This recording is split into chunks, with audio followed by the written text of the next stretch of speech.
Very good, very good morning to all my dear students of class 9, boys, girls, all of you, 9th AB. Now we are reading Weathering the Storm in Irsama in Moments. So from here we will start again. You can better see from this paragraph we will start. You know that the storm that struck in Prashant's village Irsama in Odisha, that was so devastating. It has an destructive effect, बहुत भयानक और विनाशक इसका असर था। आप बहुत अच्छी तरह जान सकते हैं।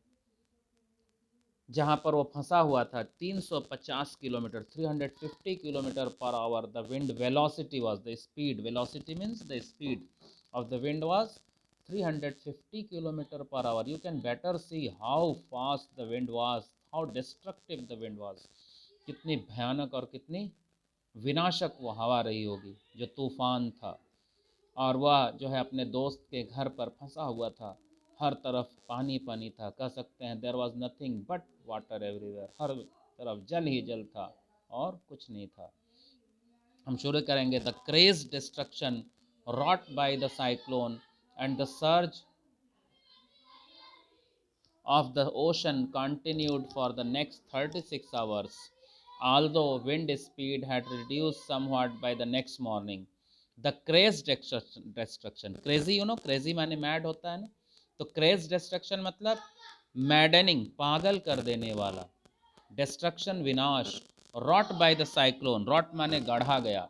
किसी चीज़ को आप बनाते हैं तो the cyclone has just made it with its fury, अपने किससे, अपने फ्यूरी, अपने भय से, अपने एंगर से, अपने क्रोध से जो है इसने क्या किया, एक ऐसा पागल कर देने वाला है ना विनाश जो है उसने लाया। बाय द साइक्लोन, किसने, जी उस चक्रवात ने। And the surge of the ocean continued for the next 36 hours, और समुद्र का पानी जो बढ़ रहा था वो कितने देर तक बढ़ता रहा, 36 घंटे तक वह पानी जो है वो बढ़ता रहा। और although wind speed had reduced somewhat by the next morning, अगली सुबह हवा तो थोड़ी धीमी हो गई थी, लेकिन जो बारिश थी वो लगातार हो रही थी। और पानी का जल स्तर, it was up, coming up, ऊपर आ रहा था, पानी बढ़ता जा रहा था। It is surging everything. To escape the waters rising in the house, Prashant and his family's friends family had taken refuge on the roof.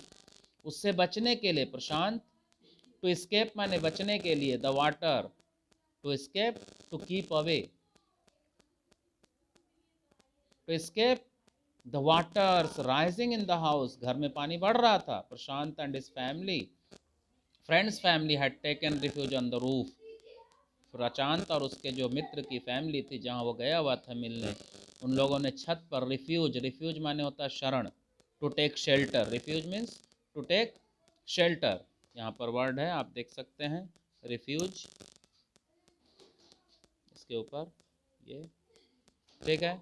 Refuse means to take shelter, क्या करने के लिए, शरण लेने के लिए। Prashant will never forget the shock he experienced at his first glimpse of the devastation wrought by the super cyclone. जब वो छत पर चढ़ा तो उसने देखा, उसको एक आघात पहुंच गया। He experienced at his first glimpse, पहली नज़र जब उसकी पड़ी।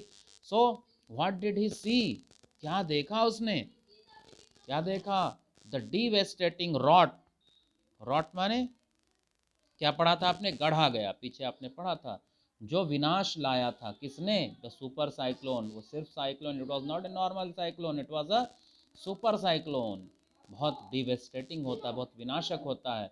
In the grey light of the early morning, सुबह की जो धुंधली, धुंधली क्या थी, प्रकाश था। आप समझ सकते हैं जब बारिश वगैरह होती है, बादल रहता है, बहुत बारिश होती रहती है, you can better understand how the situation is, how the morning is not so clear, बहुत ज़्यादा साफ नहीं होती है सुबह जो है, रोशनी एकदम धुंधली धुंधली जैसी होती है। At that time he saw everywhere the water and water, nothing could be seen there. A ragging, deadly brown sheet of water covered everything as far as the eye could see. क्या करा, brown sheet, भूरे रंग का, जैसे मान लो एक चादर उड़ा दी गई हो। रैगिंग माने प्रकोप, रैगिंग माने होता है प्रकोप, वर्ड है यहाँ पर आप देख सकते हैं, रैगिंग। रैगिंग डेडली, डेडली माने भयानक। तो कैसा यह भयानक जो प्रकोप था। Brown sheet of water covered everything as far as the eye could see, जहाँ तक नजर जाती थी वहाँ तक सिर्फ पानी ही पानी नजर आता था। और कैसा पानी, ये भयानक नजर आ रहा था। यह जो प्रकोप था, प्रकृति का प्रकोप था। It was the fury of the nature. Brown sheet of water ragging water covered everything as far as the eye could see. Only fractured cement houses still stood in a few places. Fractured, fracture माने होता है ना, कहते हैं ना हाथ fracture हो गया, पैर फ्रैक्चर हो गया। फ्रैक्चर्ड मीन्स टूटा हुआ। सो ओनली ब्रोकन, टूटे हुए जो है घर आपको नज़र आ रहे थे। फ्रैक्चर्ड हाउसेस खाली आपको दिख रहे थे, टूटे हुए पक्के मकान, सीमेंट के मकान दे रहा ना, सीमेंट हाउसेस, वो कहीं कहीं नज़र आ रहे थे। ब्लोटेड एनिमल कार्केसेस, ब्लोटेड मीन्स यहाँ पे वर्ड आया हुआ है देखिए, ब्लोटेड। ब्लोटेड मीन्स फूला हुआ, स्वेलन। पानी में जैसे कोई लाश वगैरह रहती है, कोई आदमी रहता है, कोई जानवर होता है तो फूल जाता है बॉडी उसका, तो ब्लोटेड। ब्लोटेड माने स्वोलन, SWOLLEN, स्वोलन, फूला हुआ। एनिमल कार्केसेस, कार्केस देखिए दो वर्ड आए हुए हैं। एनिमल जानवर की जो लाश होती है उसके लिए कारकेस कहते हैं, ठीक है। और आदमी के लिए क्या होता है, कॉर्प्स होता है। दो वर्ड यहाँ पर आए हुए हैं देखिए, दोनों का मतलब लाश है। तो एनिमल कारकेसेस, जानवर के लिए क्या आएगा, कारकेस, जानवरों की लाश। एंड ह्यूमन कॉर्प्सेस, आदमी के लिए कॉर्प्स होता है, आदमी का जो लाश होता है उसके लिए क्या आता है, कॉर्प्स होता है, ठीक है। तो जानवरों की फूली हुई लाशें और मनुष्यों की कॉर्प्सेस, उनकी लाशें जो हैं, floated in every direction. Float, float जानते हैं ना, एक तो होता है स्विम माने भी तैरना होता है, फ्लोट माने भी तैरना होता है, सेल माने भी तो तैरना होता है। I have just explain, I think you don't have just cared about it, आपने ध्यान नहीं दिया होगा, है ना। क्या होता है तैरना, जब आदमी तैरता है, कोई तैरता है तो स्विम करते हैं। और पानी के सहारे कोई चीज़ तैरती है, पानी के लेवल के बराबर, जैसे लकड़ी वगैरह आप देखते हैं तैरती है तो पानी के लेवल में तैरती है, उसको फ्लोट कहते हैं। और सेल, शिप वगैरह हैं, ये सब जो तैरती हैं तो उसको सेल कहते हैं। तो यहाँ पर क्या है, जानवरों और आदमियों की लाशें जो हैं पानी के सहारे तैर रही थीं। कहाँ पर, एवरी डायरेक्शन, हर तरफ। All round even huge old trees had fallen, हर तरफ, यहाँ तक कि बड़े बड़े पेड़ भी गिर गए थे।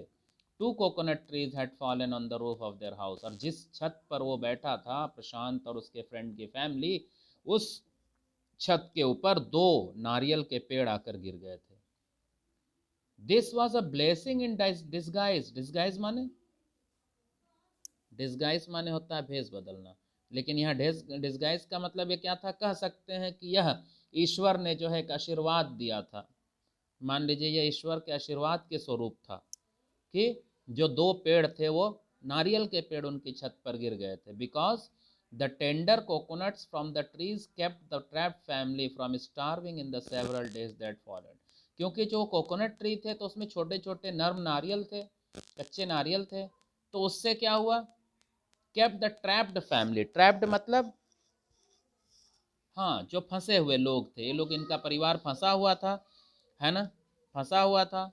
तो उसके भूख से बचने के लिए, कई दिनों तक भूख से बचने के लिए, मानो ईश्वर ने आशीर्वाद स्वरूप वो पेड़ दे दिया था, जिससे उन्होंने अपनी भूख को मिटाया। फॉर द नेक्स्ट 2 days, अगले 2 दिनों तक Prashant said huddled with his family, friends family in the open on the roof top. Huddle, huddle माने गठरी बनना, तो एक में एक, जैसे नहीं लपट के आदमी, जब बहुत ज़्यादा ठंडी लगती है तो एक में एक आदमी लिपट कर बैठ जाता है या सो जाता है, एक जगह बैठ जाता है, तो ताकि ठंडी न लगे। तो एक दूसरे में लिपट कर, जैसे गठरी जैसे बनकर, प्रशांत और उसके दोस्त की जो फैमिली थी खुली हुई छत पर पड़े हुए थे। दे फ्रोज इन द कोल्ड, ठंडी में मानो जम गए थे, फ्रीज माने जमना, फ्रोज माने जम गए थे। और and incessant rain, incessant word पीछे भी आया था, मैंने बताया था आपको, incessant mean continuous, continuous rain, the rain water washed away Prashant tears, तो मानो वो क्या हो गया था, पानी में, ठंडक में जम गए थे। और जो लगातार बारिश हो रही थी, मानो उसने उसके आंसुओं को धो दिया था। Because Earlier, when the storm started, he was started to weep because he was away from his family. But as it was just coming up, or as the time passed, he saw that so many people died, so many people were just in distress. So his tears were also gone, uske bhi aansu khatm ho gaye. Or the only thought that flashed through his mind was whether his family had survived the fury of the super cyclone. सिर्फ एक ही सोच उसके दिमाग में थी, क्या उसका परिवार भी इस भयानक जो आपदा थी सुपर साइक्लोन की, क्या उसमें उसका परिवार बचा था? वास ही टू बी बीरीव्ड वंस अगेन? क्या उसे फिर से क्या करना था? बीरीव मतलब वंचित रहना, डिप्राइव्ड ऑफ। बीरीव्ड मतलब, बीरीव्ड जो वर्ड आया है, बीरीव्ड, बीरीव्ड मतलब वंचित होना। क्या होता है? वंचित होना। डिप्राइव्ड ऑफ, क्या वह फिर से अपने परिवार से वंचित रहेगा? That's these two paragraphs will read carefully and listen it, and then you will sort out the word meanings. Okay, okay beta, bye.